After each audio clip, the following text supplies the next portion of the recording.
Hello student, welcome back to the my channel is your study.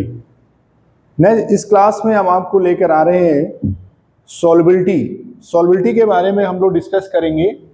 Solution में जो पिछले class में हम लोगों ने डिस्कस किया था कंसंट्रेशन टर्म पे, तो आज हम लोग क्या डिस्कस करेंगे? सॉल्बिलिटी। सबसे बड़ा क्वेश्चन बनता है सॉल्बिलिटी क्या है, सॉल्बिलिटी क्या होती है। तो दो तरीके की सॉल्बिलिटी हम लोग यहाँ पे डिस्कस करेंगे। पहली तो सॉल्बिलिटी है सॉलिड और दूसरी सॉल्बिलिटी है गैस की। चलिए हम लोग देखते हैं सॉल्बिलिटी क्या है। तो सबसे पहले सॉल्बिलिटी पे जो हम लोग डिस्कस करेंगे वो है आपका solubility of a solid in liquid. दो हमारे पास हैं, पहला तो है एक है सॉलिड, ठीक है, और दूसरा हमारा क्या है? गैस। और दोनों को हम किस में डिसॉल्व करेंगे? लिक्विड में। लिक्विड में डिसॉल्व कर रहे हैं। और लिक्विड क्या है यहां पर? सॉल्वेंट मान लीजिए, सॉल्वेंट क्या हो गया? वाटर हो गया, ठीक है। इसमें हम लोग डिसॉल्व करेंगे। तो देखना हमको क्या है यहां पर कि किस तरीके से सॉलिड लिक्विड में डिसॉल्व होता है और कौन कौन सी कंडीशन होती है, आपको ये देखना है। दूसरा क्या देखना है? गैस, किस तरीके से गैस डिसॉल्व होती है और उसकी क्या कंडीशन होती है, ठीक है। जैसे किसी सॉलिड को हमने कोई सॉलिड ले लिया, सॉलिड में जैसे हमने साल्ट ले लिया, साल्ट ले लिया। अब साल्ट में हमने क्या ले लिया? जैसे हमने KCl ले लिया, ठीक है, शुगर ले लिया। इनको ETC, इनको अगर हम डिसॉल्व कर रहे हैं तो डिसॉल्व करने पर कौन सी ऐसी कंडीशन आती है, कब ये जल्दी डिसॉल्व हो जाते हैं, कब नहीं होते हैं, क्यों नहीं होते हैं, तो रीजन क्या है इसका? तो इसके कुछ फैक्टर्स हैं, उन फैक्टर्स पे हम लोग डिस्कस करेंगे। तो जो सॉल्बिलिटी है, फैक्टर्स पे डिस्कस करेंगे। तो पहला जो फैक्टर्स हमारा है nature of solute and solvent. किस पर डिपेंड करेगा? सॉलिड के, जो हमारा सॉलिड है इसके नेचर पर डिपेंड करेगा। Nature of solute and solvent, दो चीजों पे डिपेंड करेगा कि उसका नेचर कैसा है। और दूसरा जो इसका फैक्टर है वो किस पर डिपेंड करता है? टेम्परेचर पे डिपेंड करता है। और थर्ड जो है, पहला तो हमारा हो गया nature of solvent and solute and solvent पे डिपेंड कर रहा है, और दूसरा हमारा किस पर डिपेंड कर रहा है? टेम्परेचर पे डिपेंड कर रहा है। और तीसरा जो है हमारा इफेक्ट ऑफ प्रेशर। प्रेशर, ये तीन चीजें आपको ध्यान देनी है। इन तीन चीजों में कौन किस पर डिपेंड करता है ये आपको ध्यान देना है। पहला आपका ये हो गया नेचर ऑफ सॉल्वेंट और सॉल्यूट, दूसरा हो गया टेम्परेचर, तीसरा हो गया प्रेशर। तो बात ये आती है कि नेचर क्या है, क्या है नेचर, कैसे हम पता करेंगे कि कौन किस नेचर का होना चाहिए? हमारे पास दो नेचर है, एक तो आयनिक है और दूसरा हमारा कोवेलेंट नेचर है। दो नेचर हम लोग जानते हैं, एक हमने आयनिक बॉन्ड पढ़ा हुआ था, एक हमने कोवेलेंट बॉन्ड पढ़ा हुआ था। अब सॉल्वेंट हमारा कैसा है, इसका नेचर कैसा है? आयनिक नेचर का है या नॉन आयनिक है? नॉन आयनिक मतलब बात हमारी आती है पोलर और नॉन पोलर में आता है। तो कभी कभी आपके दिमाग में आता है कि पोलर क्या होता है? पोलर मतलब जो पॉजिटिव और नेगेटिव में कन्वर्ट हो रहा हो। जैसे वाटर, हमारा वाटर हमने लिया है तो HOH हम लेते हैं, तो जब इसको हम आयोनाइज करेंगे तो H पॉजिटिव OH नेगेटिव में कन्वर्ट हो जाएगा। लेकिन अगर यहीं पर हमने क्या ले लिया? बेंजीन ले लिया। बेंजीन अगर हम लेते हैं तो इसका क्या पॉजिटिव बनेगा और क्या नेगेटिव बनेगा? तो ये कैसा हो गया? नॉन पोलर नेचर का हो गया, नॉन पोलर नेचर हो गया इसका। किस तरीके का नेचर आ गया? नॉन पोलर हो गया। अब देखिए क्या देखते हैं हम लोग, इस पर क्या डिस्कस करेंगे।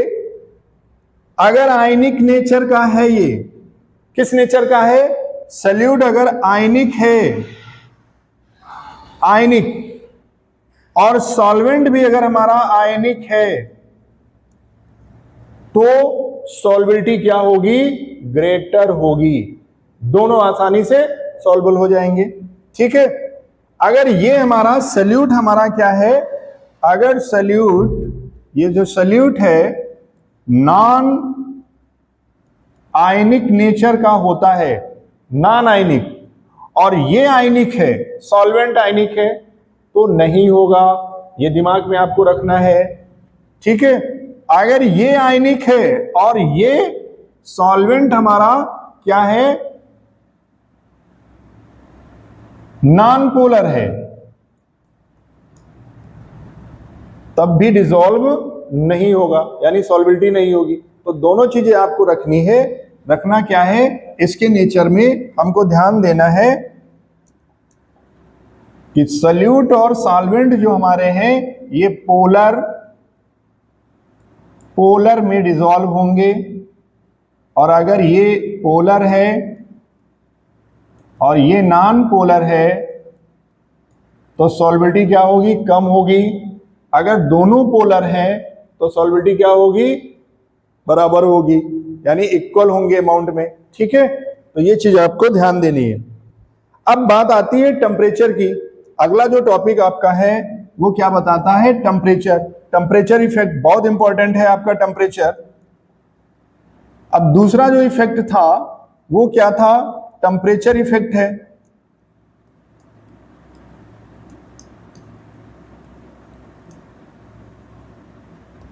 टेम्परेचर जो इफेक्ट है, फिर वही चीज आ गई क्लास 11th में। बार बार मैंने बताया आपको कि क्लास 11th पे डिपेंड करेगा टेम्परेचर। जनरल अगर हम इसको देखें जनरल, तो एक हमने बीकर में ले लिया कोल्ड वाटर, यहां पे हमने क्या ले लिया, कोल्ड वाटर, और एक हमने ले लिया हॉट वाटर। एक में हमने क्या ले लिया, हॉट वाटर ले लिया, और दोनों में यहां भी हमने क्या डाल दिया, साल्ट, यहां भी हमने साल्ट डाल दिया, दोनों में साल्ट डाला, तो किसमें आसानी से हो जाएगा, जनरली हम लोग क्या देखते हैं, हॉट वाटर में आसानी से हो जाता है। किसमें हो जाता है, हॉट वाटर में आसानी से हो जाता है। लेकिन यहां पर आपको क्या देखना है, सॉल्बिलिटी इंक्रीजेस। सॉल्बिलिटी अगर इंक्रीज हो रही है टेम्परेचर इंक्रीज करने पर, तो वहां पर दो तरीके के सल्यूट आपको मिलेंगे। एक सल्यूट ऐसा मिलेगा जो वाटर में यानी लिक्विड में डालने से एंडोथर्मिक,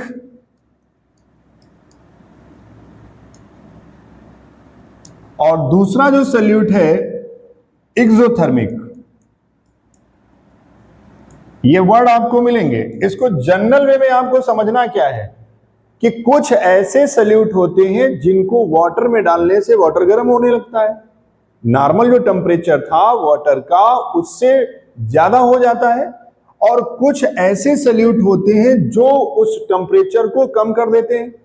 तो क्लास 11 में बताया था टेम्परेचर डिपेंड करता है किस पर, ली चैटलियर प्रिंसिपल पर। एक ली चैटलियर प्रिंसिपल था, इस पर डिपेंड कर रहा था। क्या डिपेंड कर रहा था कि ये टेम्परेचर एंडोथर्मिक होगा या फिर एक्सोथर्मिक होगा। अगर एंडोथर्मिक प्रोसेस में आ रहा है तो delta H solvent greater than 0 होगा।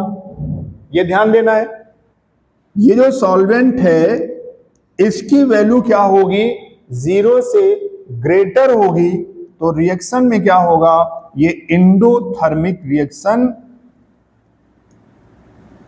यानी एंडोथर्मिक प्रोसेस करेगा। अगर एंडोथर्मिक प्रोसेस कर रहा है तो अगर हम इसमें कोई भी सॉल्ट वाटर में मिला रहे हैं तो सॉल्बिलिटी क्या होगी, solubility increases in temperature. Temperature increase करने पर सॉल्बिलिटी इंक्रीज होगी, यानी जैसे हमने टेम्परेचर इंक्रीज किया वैसे सॉल्बिलिटी इंक्रीज होगी। क्यों, क्योंकि according to Le Chatelier principle reaction क्या होगी उसके अंदर, एंडोथर्मिक होगी। दूसरा प्रोसेस क्या है यहां पर, दूसरा जो यहां पे प्रोसेस है ली चैटलियर प्रिंसिपल के अकॉर्डिंग क्या हम देख रहे हैं इसमें, अगर डेल्टा H लेस देन 0 है तो ये क्या होगा, एक्सोथर्मिक प्रोसेस होगा, एक्सोथर्मिक प्रोसेस होगा। अगर एक्सोथर्मिक प्रोसेस है तो आपको समझ में आ गया होगा, अगर ये समझ में आ गया तो ये आराम से समझ में आ जाएगा सॉल्बिलिटी का क्या इफेक्ट पड़ेगा। यहां पर आप क्या देख रहे थे, सॉल्बिलिटी इंक्रीज हो रही थी एंडोथर्मिक में। यानी अगर ये केस आपको लिखा मिलता है कहीं पर कि एंथैल्पी जो इसकी है वो 0 से ग्रेटर है, किसकी एंथैल्पी, जो हम सॉल्यूट यहां पे डाल रहे हैं वो क्या कर रहा है, एंडोथर्मिक प्रोसेस कर रहा है, यानी सॉल्बिलिटी इंक्रीज हो रही है। टेम्परेचर अगर बढ़ा रहे हैं तो सॉल्बिलिटी इंक्रीज हो रही है, तो जस्ट अपोजिट यहां भी हो जाएगा। क्या हो जाएगा, अगर हम यहां पर टेम्परेचर इंक्रीज कर रहे हैं तो सॉल्बिलिटी क्या हो जाएगी, डिक्रीज हो जाएगी। ठीक है, अब रिएक्शन आपको मिलती है, जैसे यहां पे रिएक्शन आपको मिलेगी इस केस में सॉल्यूट प्लस सॉल्वेंट और प्लस हीट गिवन सॉल्यूशन, ये एंडोथर्मिक प्रोसेस शो करेगा। और यहां पर क्या होगा, सॉल्यूट सॉल्वेंट में मिलाया, गिवन सॉल्यूशन बना और प्लस हीट, दोनों में डिफरेंस दिख गया। अब डिफरेंस क्या है, यहां पर क्या होगा, डिक्रीज होगा और यहां पर क्या होगा, इंक्रीज होगा। बस ये 2 पॉइंट आपको मेनली याद रखने हैं सॉल्बिलिटी के लिए। बस जैसे क्वेश्चन आता है आपका तो तुरंत due to presence of endothermic process according to लीच एटिट्यूड प्रिंसिपल, डेल्टा H यानी डेल्टा H ग्रेटर देन 0, और यहां पर अगर डिक्रीज कह रहा है तो delta H less than 0। Note कर लीजिए इसको।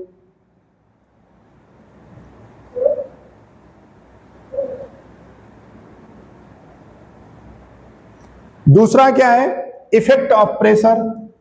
अब यहां पे आता है इफेक्ट ऑफ प्रेशर। बात यह आती है कि प्रेशर क्या क्या इफेक्ट पड़ेगा सॉल्बिलिटी पर। सीधी सी बात है, जनरली आपको क्या बताना है, नो इफेक्ट। क्या बताना है, प्रेशर का कोई इफेक्ट नहीं सॉल्बिलिटी पर। क्यों नहीं इफेक्ट है, क्योंकि जो सॉल्यूट है ये क्या है, सॉलिड है। सॉल्यूट क्या है, सॉलिड है, और इस पर अगर हम कोई प्रेशर अप्लाई करेंगे तो क्या ये चेंज हो जाएगा, क्या ये बढ़ जाएगा। प्रेशर का सॉलिड पर कोई भी इफेक्ट नहीं पड़ेगा, जिसकी वजह से सॉल्बिलिटी पर प्रेशर का कोई भी इफेक्ट नहीं होगा। ये आपको याद रखना है, दिमाग में रखना है कि सॉल्यूट नो चेंज, इनकंप्रेसिबल। इसको हम दबा नहीं सकते, अगर हम दबा दें तो जल्दी से पानी में चला जाएगा क्या, नहीं होगा ना, तो नहीं होगा, तो प्रेशर का कोई भी इफेक्ट नहीं होगा। जनरली जो क्वेश्चन है वो टेम्परेचर पर ही पूछा जाता है। ठीक है, तो ये पॉइंट आपका हो गया solubility of solid in liquid. Clear. दूसरा हम लोग क्या देखते हैं, solubility of gases in liquid. Very important, बहुत इंपॉर्टेंट है, इससे क्वेश्चन बनता है। जनरल जो क्वेश्चन है आपका इसी से बनता है, सॉल्बिलिटी का गैसेस का। क्या बनता है क्वेश्चन, देखिए क्वेश्चन आता है कि सॉल्बिलिटी ऑफ गैसेस इन लिक्विड, यानी किसी भी गैस को सॉल्वेंट से कैसे हम लोग सॉल्यूशन बनाते हैं। जनरल आपने देखा क्या है, पानी, वाटर, जो हम लोग वाटर देख रहे हैं H2O, तो ये किससे मिलकर के बना हुआ है, H2 प्लस O2, यही तो है, H2 प्लस O2 से मिलकर बना हुआ है, यानी पानी में ऑक्सीजन मिला हुआ है, ये सभी लोग जानते हैं जनरली। लेकिन वो ऑक्सीजन गई कैसे उसके अंदर, सॉलिड को तो सिंपल सा एग्जांपल है, नमक लिया, शुगर लिया, पानी में डाल दिया, आसानी से आप देख रहे हैं। डिसॉल्व हो रहा है, स्टेयर कर रहे हैं, डिसॉल्व हो गया। लेकिन क्या गैस को पकड़ करके पानी में स्टेयर कर दीजिए डिसॉल्व हो जाएगी? नहीं। ये किस पर डिपेंड करती है? ये डिपेंड करती है nature of the gas, nature of the gas, gas के नेचर पर डिपेंड करती है। दूसरा नेचर ऑफ लिक्विड पे, दूसरा जो इसका पॉइंट है वो किस पर डिपेंड करती है? नेचर ऑफ लिक्विड पर डिपेंड करती है।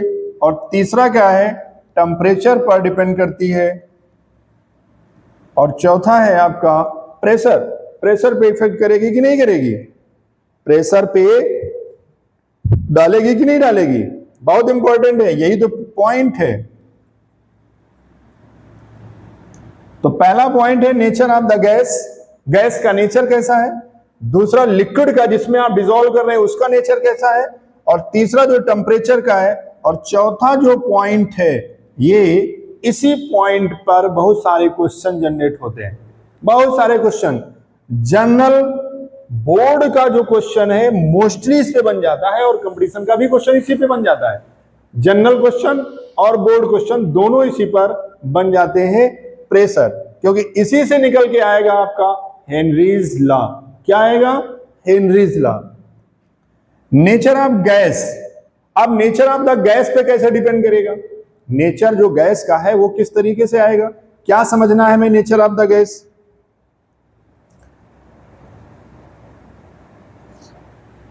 अब जैसे कुछ गैसेस हैं, जैसे कार्बन डाइऑक्साइड है, वाटर में डिसॉल्व हो गई तो क्या बनाती है? H2CO3 बना लेती है। ये कार्बन डाइऑक्साइड गैसियस फॉर्म में है ये, और ये लिक्विड फॉर्म में है, तो क्या बन गया? एक सॉल्यूशन बन गया। क्लियर? इतनी बात समझ में आई? अमोनिया को वाटर में डाल दो, अमोनिया जब वाटर में डिसॉल्व होती है तो क्या बनता है? अमोनियम क्लोराइड बनता है। दो चीजें बन गई। ये एक दूसरे के इक्विवेलेंट होते हैं, इक्विलिब्रियम में होते हैं। इक्विलिब्रियम का मतलब ये हुआ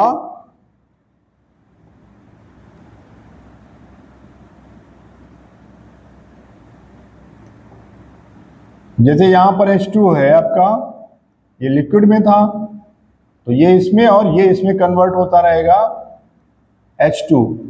यहां भी यही कंडीशन आएगी NH4Cl। अगर ये पानी में डिसॉल्व है तो इससे CO2 बाहर आ सकती है। अगर अमोनियम क्लोराइड में अवेलेबल है तो इससे अमोनिया और वाटर भी बन सकते हैं। ये क्या है? साइन इक्विलिब्रियम का। दोनों तरफ से रिएक्शन हो रही है। तो नेचर पे डिपेंड करेगा कि नेचर कैसा है।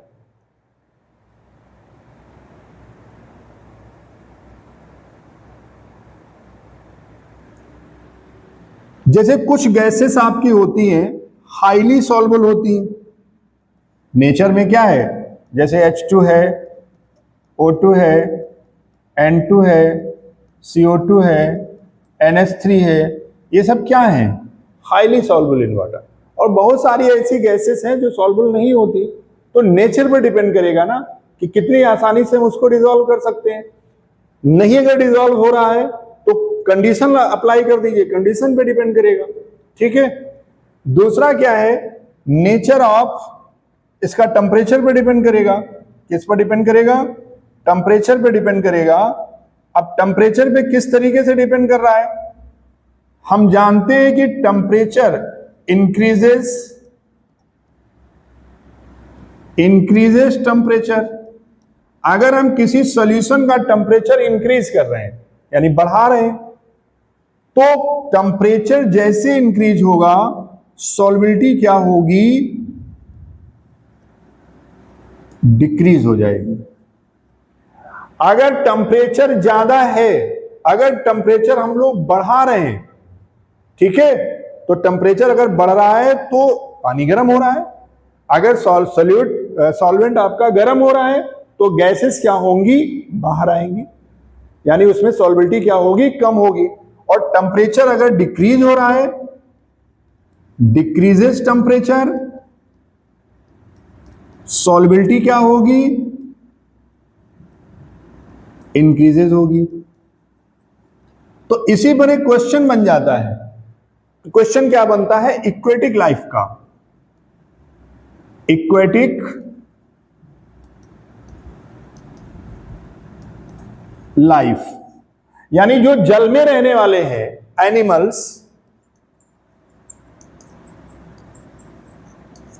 वो करते क्या है, उनकी एक हैबिट होती है। जनरल जो क्वेश्चन आता है वो क्या पूछ लेते हैं, इक्वेटिक लाइफ का जो एनिमल्स हैं वो कोल्ड वाटर में रहना पसंद करते हैं रादर देन हॉट वाटर। ये क्वेश्चन आ गया। तो क्वेश्चन बहुत छोटा सा है लेकिन इसमें बात बहुत बड़ी सी है। बड़ी क्या है, वो टेम्परेचर पे डिपेंड करेगा। कोल्ड वाटर, जो कोल्ड वाटर है इस पर डिपेंड करते हैं। हॉट वाटर, जैसे ही पानी गर्म होगा, जैसे तालाब है, नदियां हैं, इनका अगर पानी गर्म हो रहा है तो जो इसके अंदर मेढक है, फिश है, ये सब क्या करती, जमीन के अंदर चली जाती। क्यों? क्योंकि इनका ऑक्सीजन लेवल कम हो जाता है। अगर ठंडी है तो बाहर आते क्योंकि ऑक्सीजन लेवल इंक्रीज हो जाता है। तो कोल्ड वाटर में रहना ज्यादा पसंद करते हैं। क्यों पसंद करते हैं? बिकॉज, रीजन क्या है इसका, क्यों रहना पसंद करेंगे कोल्ड वाटर में? मोर O2 dissolve in cold water, क्योंकि टेम्परेचर कम है। अगर टेम्परेचर कम है तो ऑक्सीजन ज्यादा है उसके अंदर, और अगर टेम्परेचर ज्यादा है तो ऑक्सीजन कम है। ऑक्सीजन उतने अमाउंट में उसके पास अवेलेबल नहीं है जितने अमाउंट में उसकी लाइफ सरवाइव करेगी। ठीक है, तो ये हो गया आपका इफेक्ट। नोट कर लीजिए इसको, कॉपी पेन साथ में रखिए और इसको नोट करते रहिए। यही छोटे छोटे पॉइंट क्या करते हैं, एक नंबर का क्वेश्चन जैसे बन गया सॉल्बिलिटी पे, गलत करके चले आए, अरे सर इक्वेटिक लाइफ तो बहुत आसान है, उसमें कोई दिक्कत नहीं है, और जरा सा क्वेश्चन अगर घूम गया तो गलत हो गया।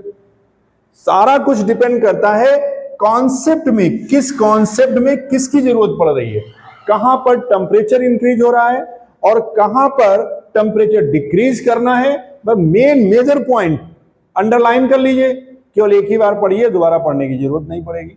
ठीक है, चलिए आगे देखते हैं हम लोग।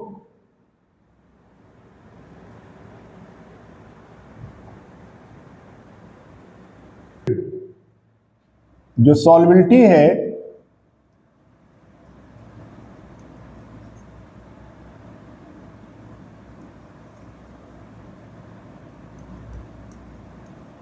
इन a liquid,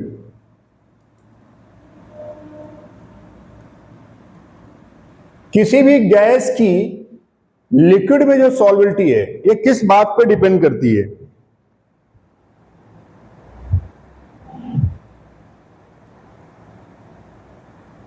at constant temperature, at constant temperature directly proportional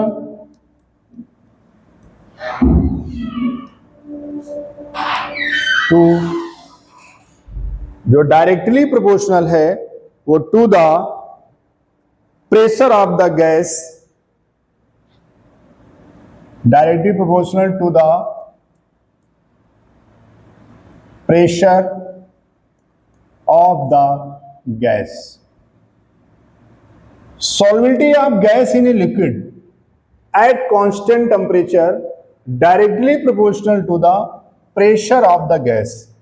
gas पर कितना प्रेशर हम लोग अप्लाई कर रहे हैं with the solution provide does not undergo any chemical change during the dissolution. ठीक है, अब मैथमेटिकली इसको हम लोग रिप्रेजेंट करेंगे इन मैथमेटिकली।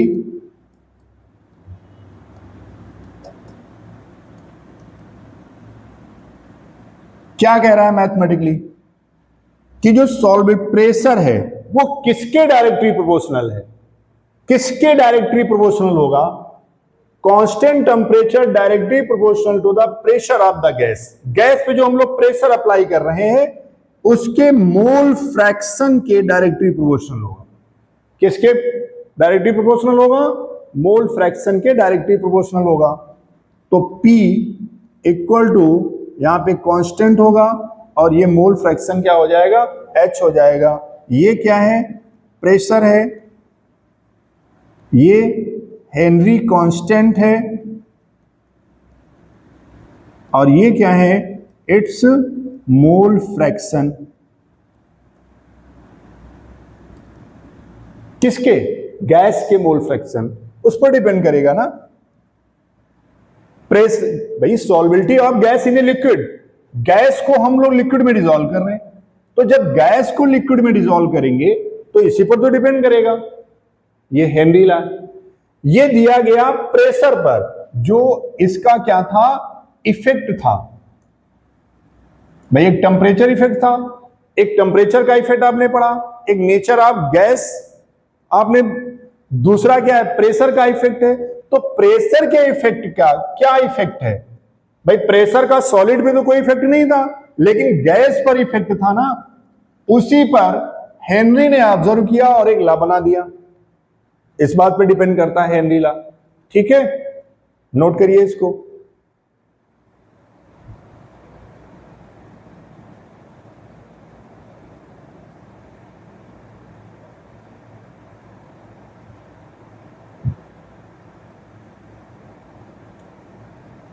अब क्वेश्चन ये आता है, जैसे यहां पर क्वेश्चन आ गया कि सर इसकी यूनिट क्या होगी? इसकी यूनिट, तो ये यूनिट लेस होता है, इसकी कोई यूनिट नहीं होती। ये आपको ध्यान देना है कि इसकी भी कोई यूनिट नहीं है। ठीक है, अब इसी पर जो क्वेश्चन आते हैं, इसी पर क्वेश्चन पूछे जाते हैं जनरली आपसे, न्यूमेरिकल आता है इसी पर, न्यूमेरिकल्स पूछे जाते हैं। ठीक है, अब सबसे इंपॉर्टेंट चीज है इसके एप्लीकेशंस। एप्लीकेशंस पे या तो 1 नंबर का क्वेश्चन बनता है या तो फिर 2 नंबर का क्वेश्चन बनता है। तो इसके 3 एप्लीकेशंस बहुत इंपॉर्टेंट हैं, और वो कौन कौन से एप्लीकेशंस हैं इसको नोट कर लिया, इसको समझ लिया। ठीक है, अब आते हैं हम लोग किस पर? एप्लीकेशंस पे। अब देखिए एप्लीकेशन क्या कह रहा है।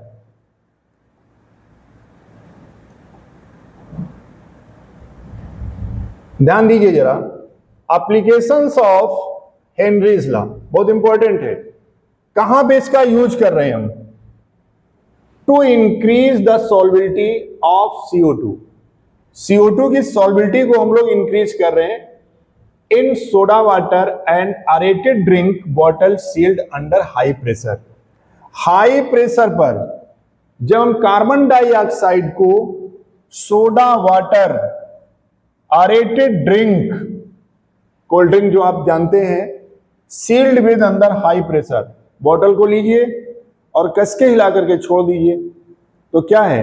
गैसेस ही तो हैं।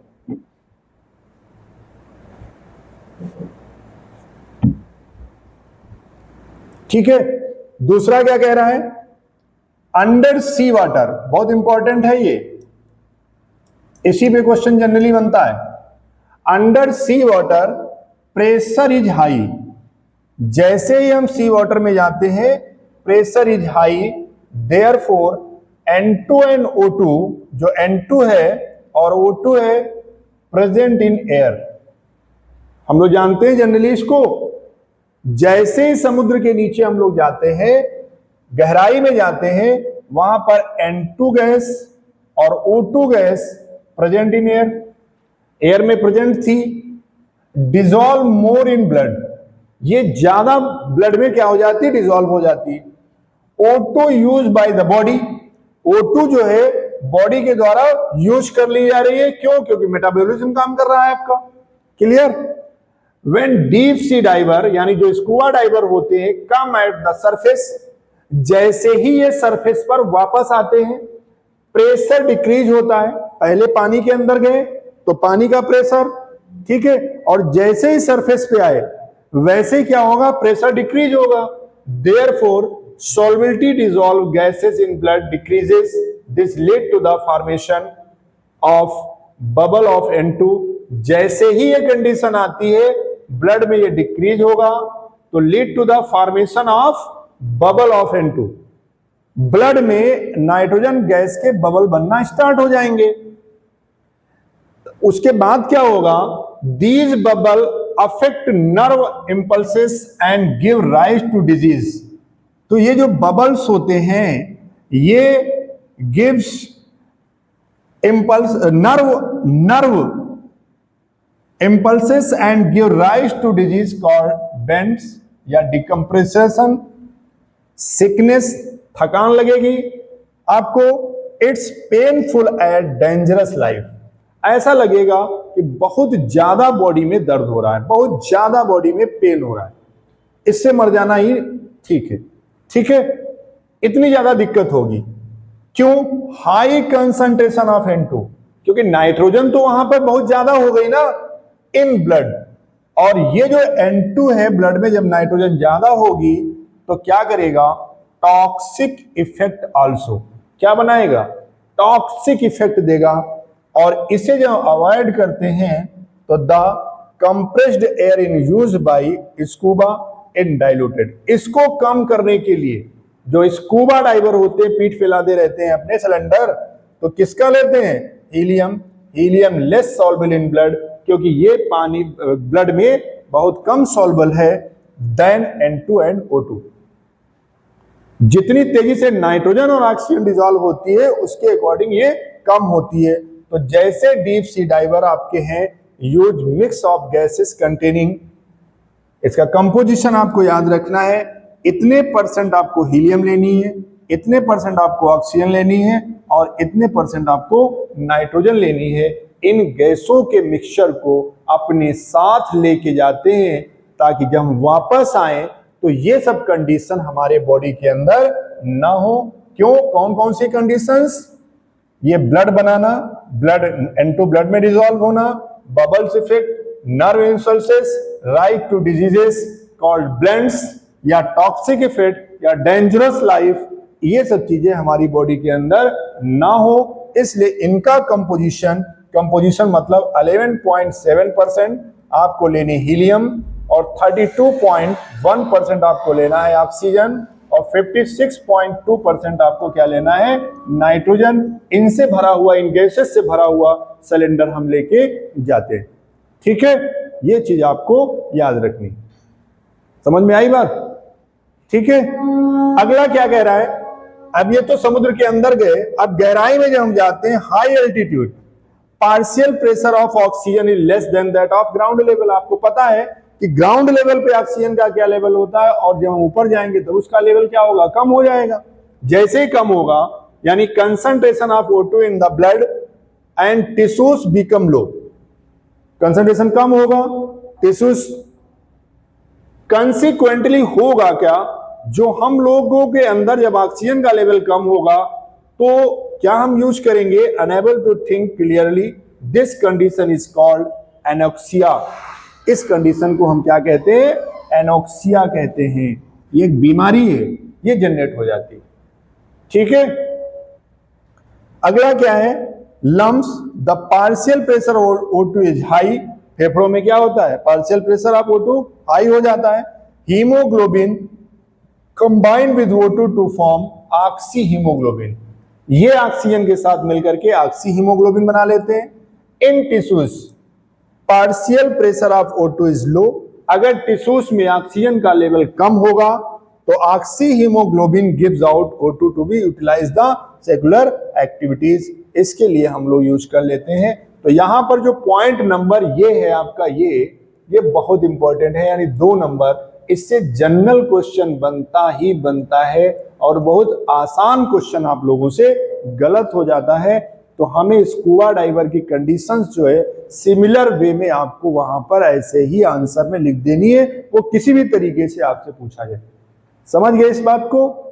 इतना काम आपको एप्लीकेशंस में करना है। एप्लीकेशन बहुत इंपॉर्टेंट है, एप्लीकेशंस और इसी का न्यूमेरिकल जो है ये बहुत इंपॉर्टेंट है, इन्हीं पे क्वेश्चन बनता है। अगर बना तो, नहीं बना तो आगे वाला जो कोलिगेटिव प्रॉपर्टी वहां पे क्वेश्चन जनरेट हो जाता है, वहां से बन जाता है। ये तो जरूरी नहीं कि चैप्टर में अगर 10 टॉपिक है तो 10 से क्वेश्चन बनेगा, ऐसा तो नहीं है भाई। 5 नंबर का, 6 नंबर का, 7 नंबर का जो भी पूछा जा रहा है, 2 नंबर का जो भी पूछा जा रहा है, तो इस साल किसी और से पूछ लिया गया, आपके दिमाग में सर पिछले साल पूछा गया था, इसको बराबर अगले साल नहीं आएगा, तो ये जरूरी नहीं होता है कि अगले साल नहीं आएगा। अगर इस साल पूछा गया तो अगले साल आ भी सकता है, नहीं भी आ सकता है। तो जो इंपॉर्टेंट टर्म है इनको तो आपको याद रखना ही होगा अगर 7 मार्क्स अचीव करने हैं तो। अगर 1 नंबर लाना है तो नो प्रॉब्लम, ठीक है। चलिए आगे देखते हैं हम लोग।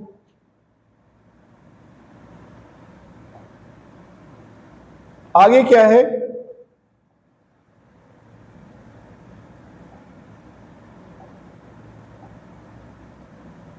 आगे हम लोग डिस्कस करने जा रहे हैं सम न्यूमेरिकल्स पे। न्यूमेरिकल्स क्या है? न्यूमेरिकल्स, न्यूमेरिकल जो पिछले क्लास में हमने 2 न्यूमेरिकल आपको बताए थे, यहां पर आपको सॉल्वेबिलिटी और हेनरी लॉ के बारे में डिस्कस किया। और आगे हम लोग क्या करेंगे, न्यूमेरिकल पे डिस्कस करेंगे। न्यूमेरिकल क्या कह रहा है, if the density of methanol and this, methanol की डेंसिटी दी गई है, what is the volume needed for making 2.5 litre of it's 0.25 m solution, ठीक है।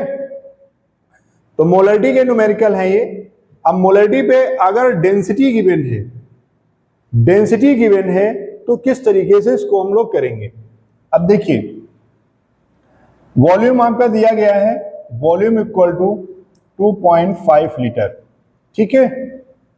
मोलरिटी जो आपको दी गई है वो कितनी दी गई है, 0.25 m, और डेंसिटी जो आपको दी गई है वो क्या दी गई है, 0.793 ग्राम पर ml, ठीक है। फाइंड क्या करना है, what is the volume needed, volume बनाना है। क्या बनाना है वॉल्यूम आपको, जिसकी डेंसिटी इतनी हो उसका वॉल्यूम हमें बनाना है। तो हमें निकालना क्या है, मास ऑफ सॉल्यूट। क्या निकालना है, मास ऑफ सॉल्यूट। तो फार्मूला क्या होता है, molarity equal to n upon v, ये तो होगा मोलरिटी का फार्मूला। अब हम क्या करते हैं, molarity equal to w upon m into v, ये लगा देंगे। मोलरिटी हमारे पास दी गई है कितनी, 0.25 equal to mass of solute, हमें मतलब वो अमाउंट हमें निकालना है जिस अमाउंट से हमें वॉल्यूम नीडेड करना है। इतना तो बना हुआ है सॉल्यूशन, इतना 2.5 लीटर बना हुआ है इतनी मोलरिटी का। अब अगला अमाउंट जो हमें निकालना है उसके लिए वॉल्यूम हमें चाहिए। तो W, अब मिथेनॉल है आपका, तो मिथेनॉल का मॉलिक्यूलर मास आप निकाल लीजिए, 4 हाइड्रोजन हो गए, 16 हो गया, तो कितना हो गया 32 आएगा, 12 कार्बन का होता है 12, हाइड्रोजन 3 है और एक हाइड्रोजन ये 4 हो गया, एक ऑक्सीजन 16 हो गया। तो 12 और 16 कितना, 12 4 16, 16 32, इतना हो गया। तो यहां पर हम क्या रखेंगे 32, और वॉल्यूम कितना दिया गया है 2.5। तो W इक्वल टू हम लोग निकाल लेंगे। W निकाल के बताइए कितना आ रहा है,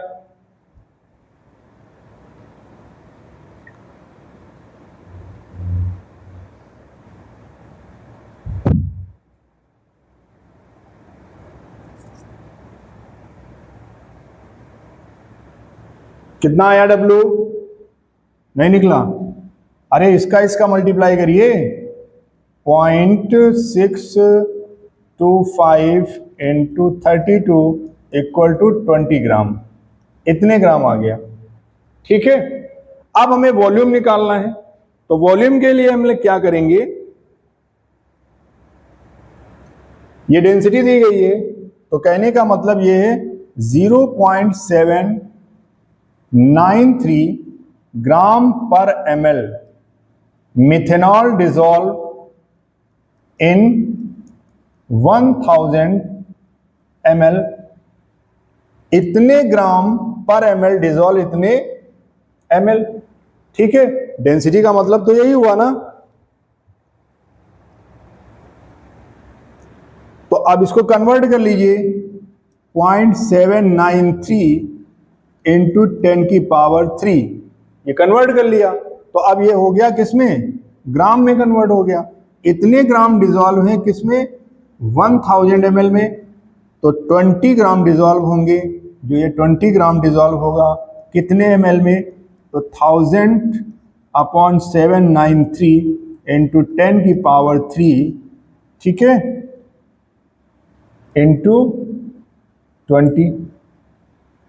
कैलकुलेट कर लीजिए, इसको कैलकुलेट करिए।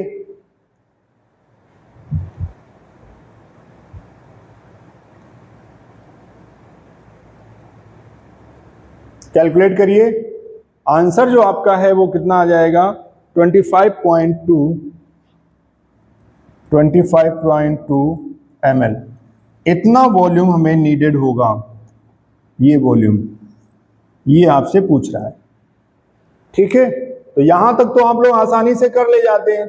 इसके बाद वॉल्यूम निकालना जोड़ते हैं। तो जब हमें ये मिल गया, अगर हमें ये मिल गया तो m equal to W/m into V into 1000, ये हमें करना है। तो डायरेक्ट अब यहां से करना स्टार्ट करते हैं।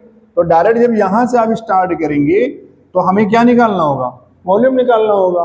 मोलरिटी हमें गिवन है, मॉलिक्यूलर मास गिवन है, वेट हमें मिल चुका है, ये हमें मिल गया है।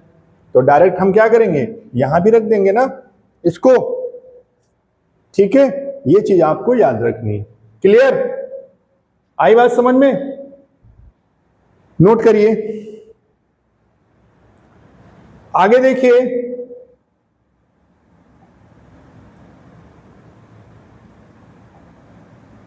अगला क्वेश्चन कह रहा है 2.8 ग्राम ऑफ ग्लूकोज। तो यहां पर गिवन क्या है, पहले हम लोग क्या करेंगे, गिवन में दिया क्या है, ये क्या है W, और W क्या है, WB यानी मास ऑफ सॉल्यूट, कितना दिया गया है 2.82 gram, are dissolve in 30 gram of water.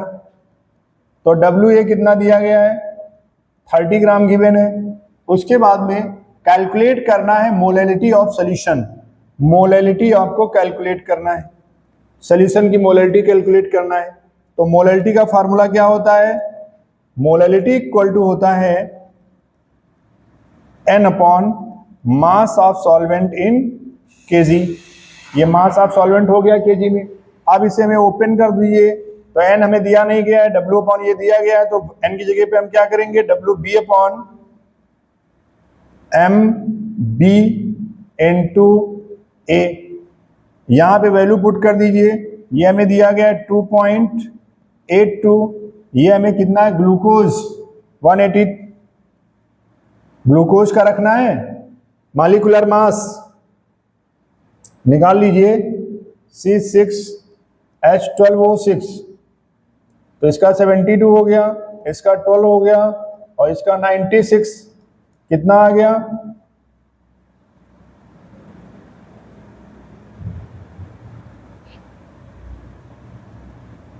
72। ठीक है, 2 2 4 10 और 8 18, इतना आ गया। और यहां पे आपको क्या रखना है, 30 ग्राम रखना, क्या था किलोग्राम में, इसलिए हम क्या करेंगे, इसको 1000 से मल्टीप्लाई कर देंगे। तो हम क्या निकाल लेंगे, मोलैलिटी निकाल लेंगे।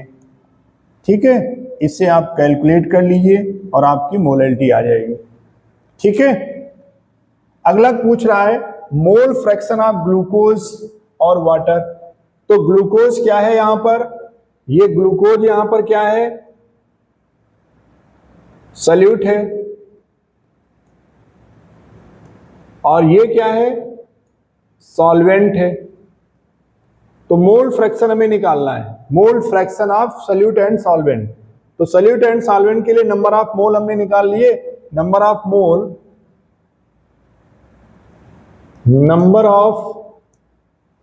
मोल्स ऑफ ग्लूकोज, ग्लूकोज का नंबर ऑफ मोल निकालना है,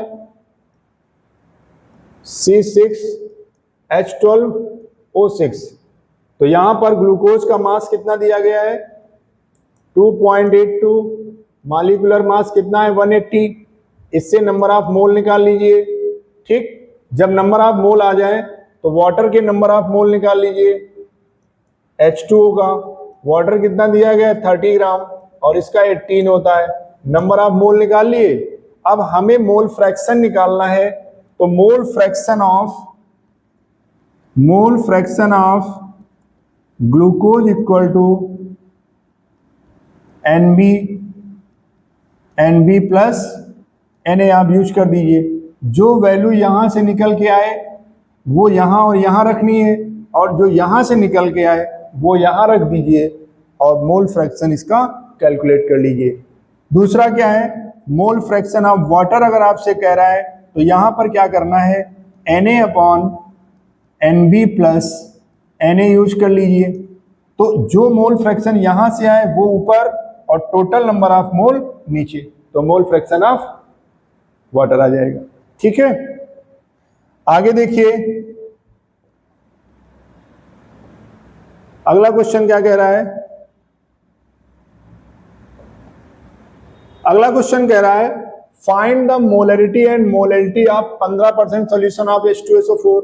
यहां पे दोनों निकाल लिए, तो 15% का मतलब क्या हुआ कि 15 ग्राम यानी मास ऑफ सॉल्यूट कितना दिया गया है 15 ग्राम, और मास ऑफ सॉल्वेंट कितना दिया गया है 100 से इसे माइनस कर दीजिए तो कितना आ जाएगा 85 ग्राम। तो मोलैलिटी तो आपकी आसानी से आ रही है। मोलैलिटी में डेंसिटी का यूज आप करेंगे, तो सबसे पहले हम क्या कर रहे हैं मोलैलिटी निकाल रहे हैं। मास of solute B upon MB into capital W into 1000, ये वैल्यू पुट कर दीजिए। यहां पे 15 हो जाएगा। H2SO4 है तो मॉलिक्यूलर मास इसका कितना होता है 98 होता है H2SO4 का, ये वैल्यू क्या हो जाएगी 98, और WA आपका कितना दिया गया 85 इंटू 1000। तो मोलरिटी हम लोग यहां से क्या करेंगे फाइंड कर लेंगे। ठीक है, ये मोलरिटी यहां से आपको मिल जाएगी। अब मोलरिटी अगर हमें निकालनी है मोलरिटी, तो मोलरिटी के लिए आपको फार्मूला क्या चाहिए WB upon MB into volume in litre. ये वॉल्यूम चाहिए हमें, और वॉल्यूम आपको कहीं भी दिख नहीं रहा है। तो वॉल्यूम अगर नहीं दिख रहा है तो डेंसिटी इक्वल टू फार्मूला होता है मास अपॉन वॉल्यूम। तो वॉल्यूम हमें सॉल्यूशन का निकालना है, तो मास अपॉन क्या हो जाएगा डेंसिटी हो जाएगा। मास हमने बताया बार बार, अगर परसेंटेज में दिया गया है तो मास ऑफ सॉल्यूशन कितना होगा 100 होगा, तो यहां पर 100 रखेंगे। और डेंसिटी कितनी दी गई है 1.02, तो इसे जब कैलकुलेट करेंगे तो 90.9 समथिंग आएगा। ठीक है, ये वॉल्यूम ऑफ सॉल्यूशन हो गया। अब वॉल्यूम ऑफ सॉल्यूशन हमको यहां से मिल गया, हम वैल्यू पुट कर देते हैं यहां पर।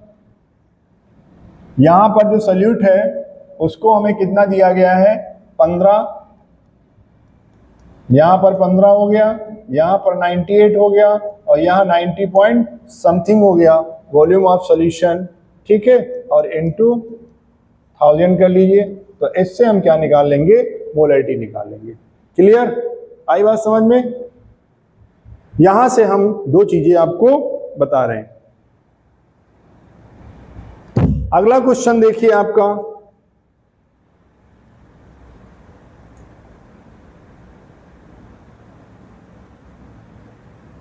अगला क्वेश्चन क्या कह रहा है calculate the mole of methanol in 5 litre of 2m solution if the density of the solution in this molar mass of methanol this। calculate the moles of methanol in 5 liter moles of। ठीक है, और आपको given क्या है methanol इन 5 litre 2m, molarity आपकी given है, molar solution आपका दिया गया है, तो नंबर ऑफ मोल आप निकाल लीजिए। इससे फार्मूला आपका वही लगेगा N अपॉन V। ठीक है, डेंसिटी आपको गिवन है, डेंसिटी ऑफ 1 kg पर लीटर इतने किलोग्राम 1 लीटर में डिजोल्व है। ठीक है, तो क्या करेंगे यहां पर 5 लीटर आपका दिया गया है, वॉल्यूम आपका गिवन है,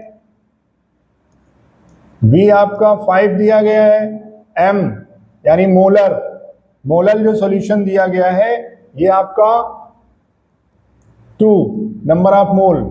इफ द डेंसिटी आपकी गिवन है, डेंसिटी हमारी दी गई है 0.981 kg पर लीटर इनवर्स, ये दिया गया है।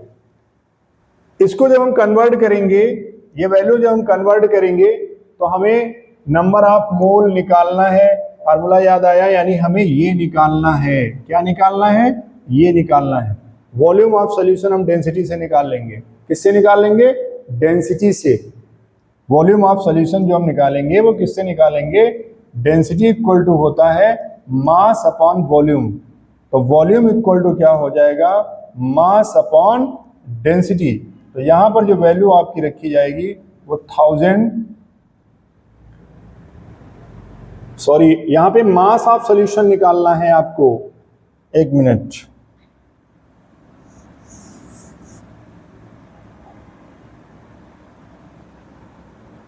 Five litre of its two m। हाँ, तो मास ऑफ सॉल्यूशन निकालिए, m equal to d into V, इससे निकाल लीजिए।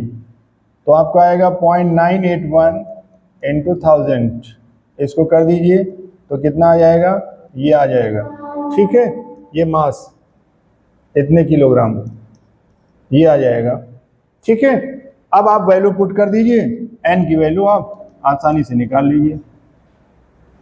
समझ में आया? आराम से आप इसको सॉल्व कर सकते हैं।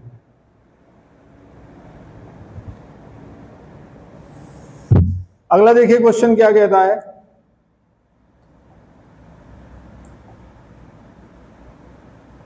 अगला क्वेश्चन कह रहा है calculate the quantity of sodium carbonate required to prepare this ml। तो क्वांटिटी निकालनी है सोडियम कार्बोनेट की।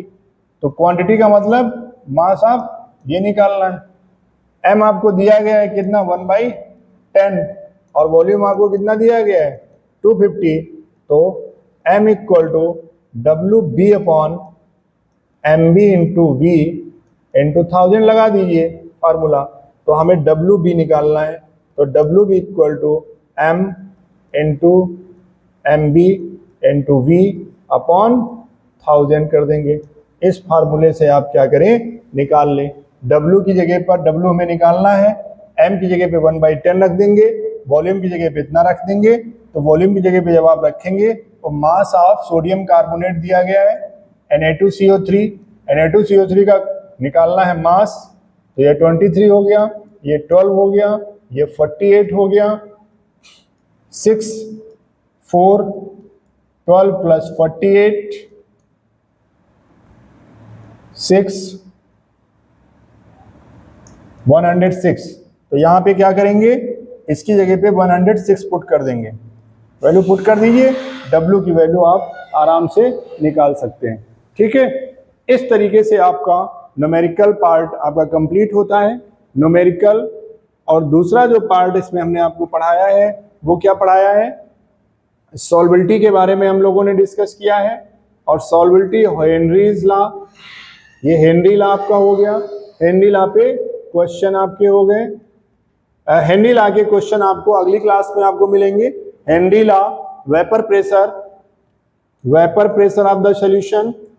ठीक है, राउल्ट्स लॉ नेक्स्ट क्लास में आपको मिलेगा। तब तक आप कंसंट्रेशन टर्म, सॉल्वेबिलिटी, हेनरी और एप्लीकेशंस ऑफ हेनरीज लॉ, इन पर अगर आपने कमांड कर लिया तो राउल्ट्स लॉ की जो प्रॉपर्टीज हैं, और आप राउल्ट्स लॉ की जो प्रॉपर्टीज है उस पर हम लोग वोलेटाइल और नॉन वोलेटाइल के लिए डिस्कस करेंगे। उसके बाद हम लोग कोलिगेटिव प्रॉपर्टी पे डिस्कस करते हैं। क्लियर? अभी आपको आइडियल और नॉन आइडियल में थोड़ा टर्म आपको बताना है कि आइडियल क्या होता है, नॉन आइडियल क्या होता है। तो अगली क्लास में आपको दो चीजें मिलेंगी।